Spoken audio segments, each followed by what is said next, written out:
कुछ अलग ही मंजर होता अगर वो 25 सितंबर वाला जो आलाकमान का जो भी फैसला होना था अगर उसे होने दिया जाता और एक अवमानना नहीं की गई होती विद्रोह के रूप में।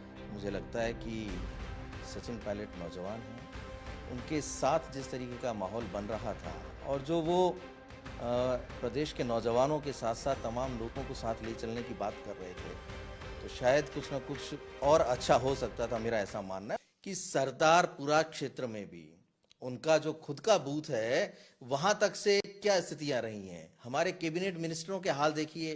आपको ध्यान है कि जब वो कैंपेन के लिए निकल रहे थे तो उन्होंने कहा था कि हर विधानसभा क्षेत्र के लोग ये समझें कि चुनाव मैं लड़ रहा हूं।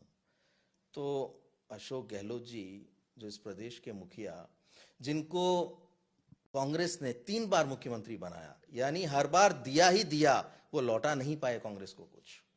आपको लगता है कि अगर कर्नाटक फॉर्मूले पर राहुल गांधी जो चाह रहे थे कि डीके शिव कुमार और सिद्धरमैया की तरह एक काम करें मिलकर, सचिन पायलट और अशोक गहलोत जैसा 2018 में उन्होंने करवाया था, वो होता तो परिणाम और बेहतर होता? कुछ लोग लड़ाने में लगे रहे और ये लड़ने में लगे रहे।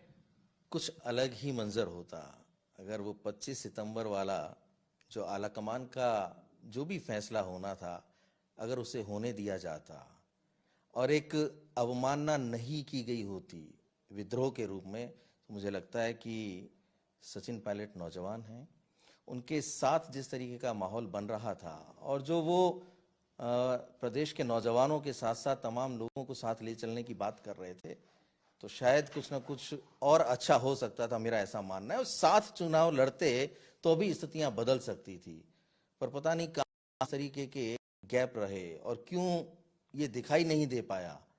भले ही मंच साझा किए हों, लेकिन ये स्पष्ट नहीं हो पाया कि कितने एकजुट होकर चुनाव लड़ रहे हैं। ये सवाल उठेगा कि ये सारी बातें आप वहां रहते हुए क्या उनको नहीं कह पाए या साहस नहीं कर पाए कहने का? मैं यही तो कह रहा हूं कि मैंने हर बार किया, अच्छा, आपने कहा। मैंने हर बार कहा, लेकिन मेरी बात सुनी नहीं गई ना। जब आप किसी सच बात को कहते हैं तो हमेशा मैंने ये महसूस किया है कि प्रशंसा सुनना सबको पसंद होता है, और जब आप आलोचनात्मक बातें करते हैं या आप कोई सुधार की बात करते हैं तो उसे सहजता से नहीं लिया जाता कि इसकी बात में कितनी सच्चाई हो सकती है। अगर प्रयास करते और सुधारात्मक रवैये से उन कामों को जिनके बारे में हमने उनको लगातार बताया कि यहाँ ये कमियां चल रही हैं, और जो आप बात कह रहे हैं कि आपने उनको कहने का साहस नहीं किया, एकमात्र व्यक्ति है लोकेश शर्मा जो सच के साथ बात करता है। मैं कभी इस रूप में उनसे बात नहीं की कि मैं मुख्यमंत्री अशोक गहलोत से बात कर रहा हूं, क्योंकि मेरा रिश्ता उनके साथ जब वो विपक्ष में थे तब भी था और वो मुख्यमंत्री थे तब भी था।